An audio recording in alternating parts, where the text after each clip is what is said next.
Hi guys, it's Chris at Cork and Crown, back at the cider desk with some more cider to try.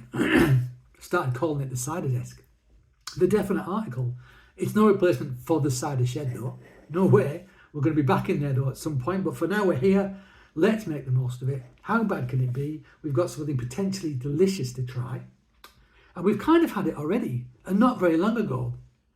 It's from Gregg's Pit, James Marsden. It's a perry, it's a blend of 3 different perry varietals. And it's the 2022 Blakeney Red, Brandy and Winnal's Longden. So we have this in a still format with a crown cap. This has got a cork in it. And you might notice there's no wire on it. I'll tell you why in a sec. So yeah, it'd be interesting to compare this to what is essentially the exact same cider from the exact same vintage with the exact same blend. One fizzy, one not. Unfortunately, I can't do them side by side. I don't have enough of them. In fact, at this moment in time, as I'm filming, I have 1 bottle of the table perry left. It's all been sold already. Yeah, I should have got more. I'm going to see if I can get more. It is great. So yeah, 7%. So it's a big one, as these 2022s seem to be. So yeah, so I found a few very fizzy ciders and perries from James. So just to be on the safe side, I opened it outside. Told you.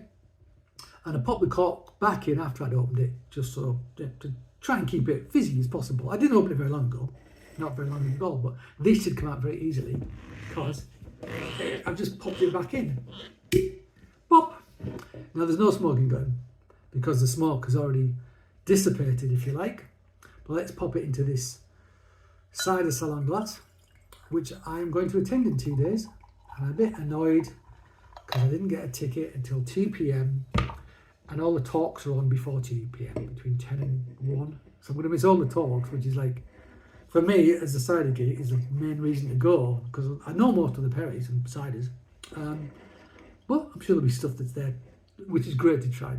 I'm not going to diminish it. We'll have a great time, whatever. I'm sure. It's in the Tate Modern. How bad can it be? So, colour. Colour.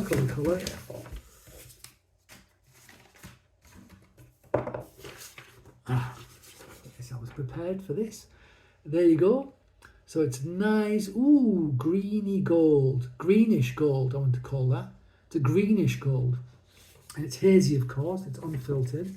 So what do I know about the varietals? Blakeney Red, probably the most commonly seen perry pear, actually. But I think it's multi-purpose. You can sell it for putting in a pot and boiling and make like food things, jams and so forth, I imagine. Or cakes and things like that, tarts, pies. You know, the things you make, do with pears. But also makes a decent perry as well. A good perry, I would say. And also, I think it had like very flushed skin, so it was sent off to cotton mills to use as a dye as well. So it's been around, recorded, since the 1800s, 19th century. The brandy will produce quite a strong perry, by all accounts, hence the name Brandy. That's how I understand it. Whether that's apocryphal or not, I don't know. But it's called Brandy, so it kind of makes sense. Winnal's Longden, a little bit older, around in the sort of 18th century, grown by Mr. Winnal, what a farm in Gloucestershire, or from Gloucestershire. I think Forest of Dean, Blakeney Red. Brandy, I think, definitely comes from Gloucestershire. Winnal's Longden, pretty sure comes from Gloucestershire. And yeah, and he propagated it, gave it to his mates and so forth. Yeah, so Winnal's Longden became a thing, and it makes excellent perry. I'm a bit tired. I apologise if I'm getting things wrong. Right, let's smell it. Bang. It smells great. And that takes me right back to the table perry. It smells exactly the same, I think. It's great. What a great nose. I mean, the pear character is amazing. Hint of sort of nuttiness under there.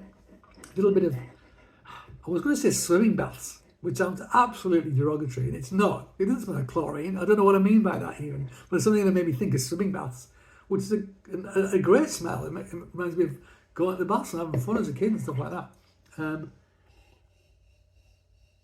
Yeah, kind of rich, deep, nutty, little bit of like almondy or something maybe. Maybe that's the nut. Smells great. Yeah, mouth's watering.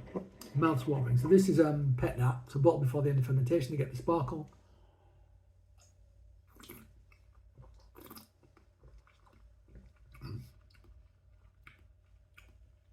It's great. It's quite rich, but there's a zip of like sort of citric-like acidity. It cuts through that richness. Minerality, yeah, almost the citrusy element coming through now. Lovely bubbles, lovely fine bubbles. Slightly on the slightly lower end of carbonation, but brilliant, perfect. I'd much rather that every time. You can taste things more. Bubbles are great, but too many, and they wipe out flavour. You know, that's why, you know, flat champagne tastes shit. I mean, it doesn't taste very good. You know, like you can mask something which is quite dull with bubbles. This doesn't need any masking at all. It tastes great.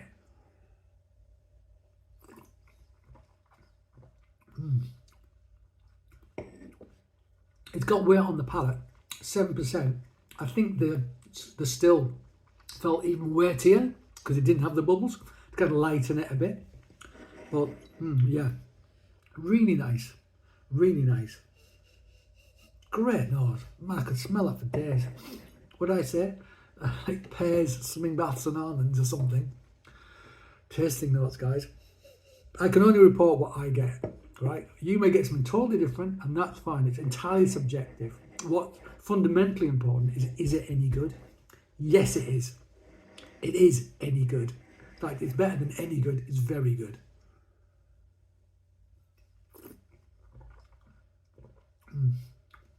Yeah. Rich, delicious, almost a hint of like pithiness. It's good. It's really good. It's really good. So 2022 was a beast of a year in terms of booze, it seems. But I have to say I've had some excellent perries and ciders from that vintage. I really have. Apparently 2023 was a bit more austere. So it'll be interesting to see what those are like. But yeah, 2022. Fab as far as I'm concerned. Fab. So there you go, guys. Gregg's Pit.